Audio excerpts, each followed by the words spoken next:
This is a story of Dorothea Puente. She was born in Redland, California on January 9th, 1929. She was born into a big family.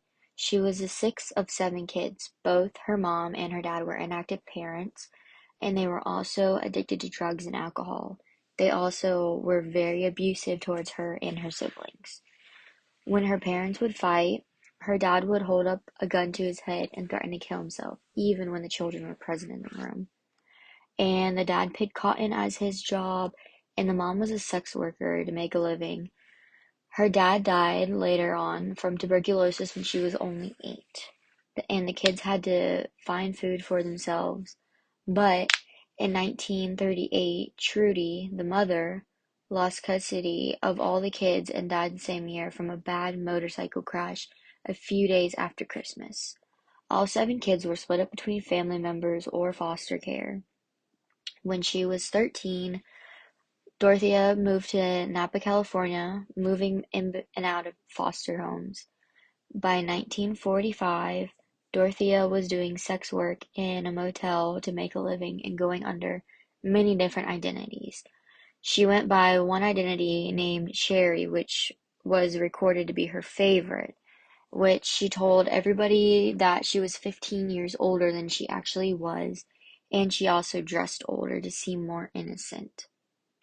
She lied about her life to everybody, saying things like she lived through the Hiroshima bombings and that she had 18 siblings and was raised in Mexico City. Her adulthood consisted with a lot of heartbreaks that led to depression. And at the age of 16, she ran away and married a man named Fred McFall, who was a soldier that would actually end up leaving her just a few years after the marriage. While being married to McFall, they had 2 kids. They were both daughters, and they ended up giving one of them to a relative and the other one up for adoption. She got pregnant again with McFall with her 3rd kid, but had a miscarriage, so he ended up leaving her. To hide the embarrassment, she told everybody that he had a heart attack and died, and then she tried to forge his signatures on his checks. But then, shortly after, she was caught and sentenced to a year in jail. While in jail, she was paroled after 6 months, and she became impregnated with a man that she barely knew. It was a daughter, which she also gave up for adoption, and in 1952, she married a Swedish man named Axel Johansson. And it was a very abusive 14-year-long marriage. She was later arrested in 1960 for owning a brothel and was sentenced to 90 days in jail. When she got out of jail, she worked as a nurse's aide, caring for the elderly and disabled in private houses, and not long after she started managing board houses. She would drug her patients and rob them while they were unconscious so they didn't really know what was going on. And in 1966, she divorced Johansson and married a guy who was 19 years younger than her. His name was Roberto Puente in Mexico City. The marriage only lasted 2 years, and after that, she took on a 3-story, 16-bedroom care home. She was on to her 4th marriage in 1976, and the marriage was to a very violent alcoholic. His name was Pedro Montalvo, but that only lasted just a couple months. She started to look for older men receiving benefits in local bars, and she went almost every single night looking for them. And she started forging their signatures to steal their money, but eventually she was caught and charged with 34 counts of treasury fraud. She was put on probation and continued to commit treasury fraud during her probation. In 1981, she started renting out the upstairs apartment of her complex to mainly drug addicts and alcoholics. When she was 56, she was diagnosed with schizophrenia. And the crimes that she committed throughout her lifetime was numerous felonies, 34 counts of treasury fraud, and 9 murders. In total, money that she forged, she had over $87,000. One of the murders was in the upstairs of her apartment that she rented out to her dear friend. And one of the bodies that she murdered was put in a wooden box and later dumped in the river. And all of the other bodies were buried in her backyard, and they were fully dressed, and she would preserve them with a bunch of different chemicals. Her motivation for all of her crimes was money, and the crimes lasted between 1982 and 1988. She went from forging checks to stealing tenants' money, and then started poisoning her victims to take their Social Security and disability checks. There were similarities between the victims. She killed them because they complained about not receiving their mail and money, so she would poison them.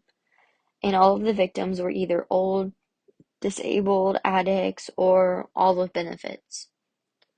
All of the fraud charges were from older men in the bar that were receiving benefits. Some of the victims of Dorothea was Ruth Monroe. She was 61 years old, and she was one of Dorothea's best friends and business partner. She died shortly after moving into Puente's upstairs apartment from an alleged overdose on codeine and Tylenol. Puente wanted more and more money and scammed her into putting more money into the cafe that they opened up together.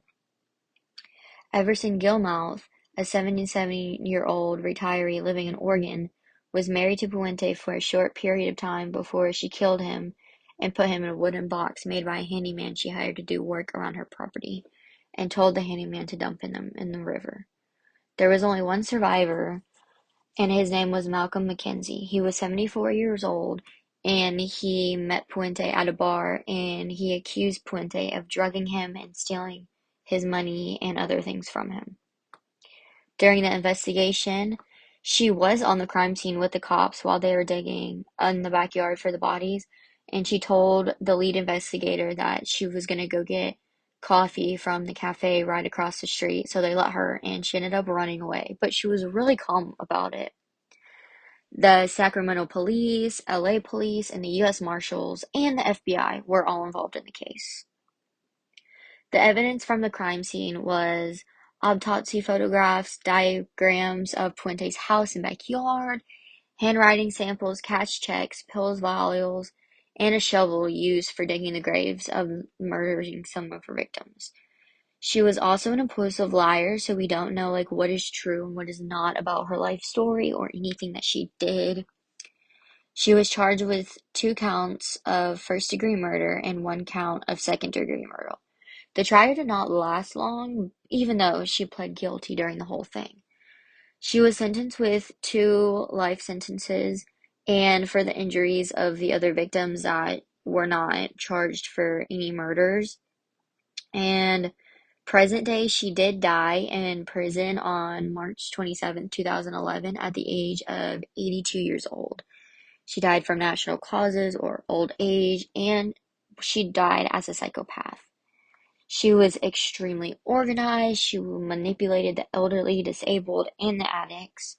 She was very calm during everything. She was organized. She held a long-term job. She fits in very well with everyday life, and she had no emotional ties with anybody. No one, nobody matters to her. She didn't have any guilt with anything she did or said, and she was very meticulous during the whole thing.